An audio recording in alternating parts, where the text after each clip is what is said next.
She's like, it's racial, it's political, it's polarizing, it's a lot of things. Yes. How many NBA players are more famous than Caitlin Clark? LeBron, Steph, absolutely. Maybe Durant. That's what I put. I wrote down KD maybe. Yeah. In 1 year, out of women's basketball, for a horrible team when she arrived, outside of LeBron and Steph, she is the most well-known basketball player currently playing in the United States. Oh, yes. And I don't think that's close. Consider how casual observers might recognize certain football terms like tush-push without knowing specific quarterbacks. This phenomenon extends to basketball, where numerous NBA stars lack mainstream recognition despite their athletic excellence. Among active basketball players in America, only LeBron James and Stephen Curry surpass Caitlin Clark in terms of widespread recognition. Kevin Durant might compete for third place, but Clark's celebrity status after just one season playing for a struggling franchise demonstrates remarkable reach. I think I might have said this to you last year, that I thought the most famous basketball player under 30 was Caitlin Clark. And like you said, I don't think it's particularly close.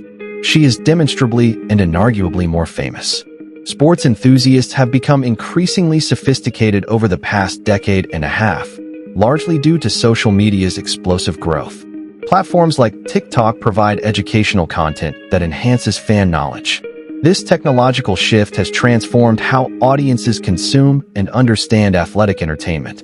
The challenge for sports supporters lies in recognizing global versus domestic fame. While Derek Jeter commanded respect during his prime years, Madonna's worldwide recognition far exceeded his reach.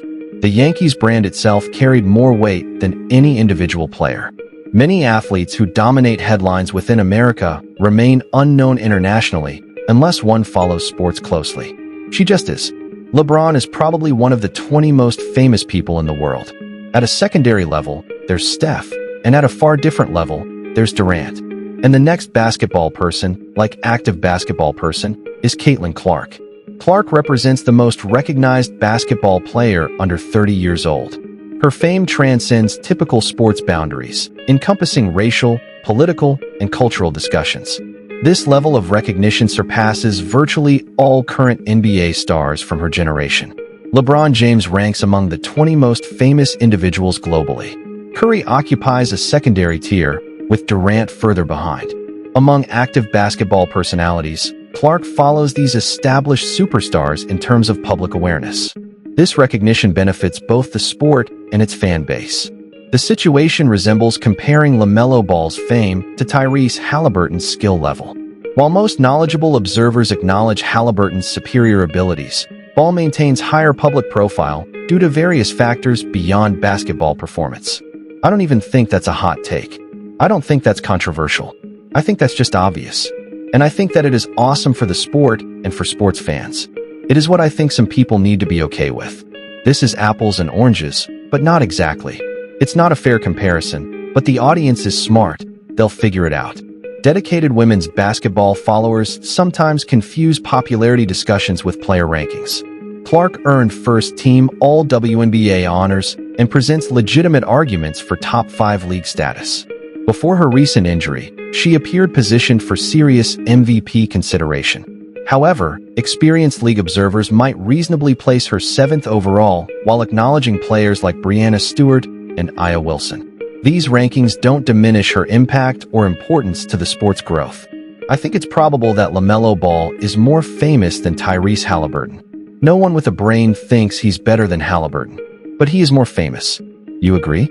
So I think sometimes diehard WNBA or women's basketball fans conflate the discussion about fame and popularity with a ranking of players' quality.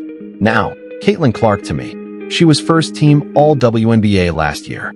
Fame occasionally outpaces ability, as demonstrated by Anna Kournikovas' tennis career. During her peak visibility, Kournikovas' celebrity status far exceeded her competitive achievements, ranking outside the sport's top 20 performers while maintaining massive public recognition. Conversely, ability sometimes precedes recognition, as seen with Nikola Jokic's early career trajectory. The optimal scenario occurs when fame and skill align perfectly, creating a supernova moment. This phenomenon occurred with LeBron James, Michael Jordan, and Kobe Bryant during their respective peaks.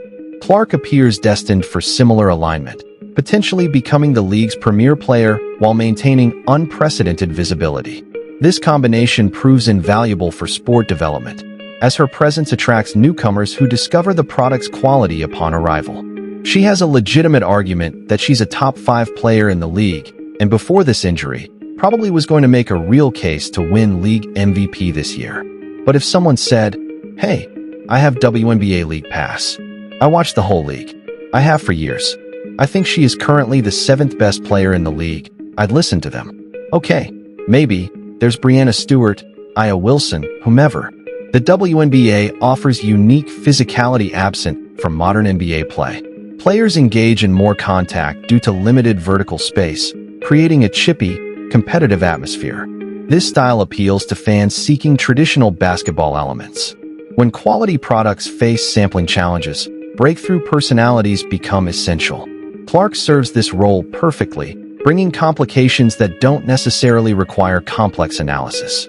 Her singular talent, combined with extraordinary fame, creates game-changing dynamics for the entire league. College basketball provided additional advantages through her rivalry with prominent opponents, establishing emotional connections rarely found in contemporary men's college basketball. This mirrors college football success, where players remain associated with institutions rather than professional destinations. But that's not the discussion. Now, it is also important that your fame not lap your ability. Again, not to. I'm just thinking, because we're talking women's sports, an example of that to me would be Anna Kournikova. Remember? She was, at a time, the most famous women's tennis player, and I think during a lot of that time, not one of the 20 best. She was more famous, far more famous, than she was successful. Quite often, Clark's unique playing style draws comparisons to transformative athletes like Tiger Woods, who revolutionized golf through superior distance, putting, and distinctive appearance. Audiences gravitate toward unique, different performers who stand apart from their peers. The question of replicability emerges naturally, just as no second Stephen Curry exists despite numerous three-point specialists. Clark's combination of skills appears singular. With more elite male athletes worldwide than female counterparts, finding comparable talent becomes increasingly challenging. Basketball features 2 primary entertainment archetypes: supreme vertical athletes and exceptional shooters. The first category includes young LeBron James, Anthony Edwards, and historically Dominique Wilkins and Julius Erving.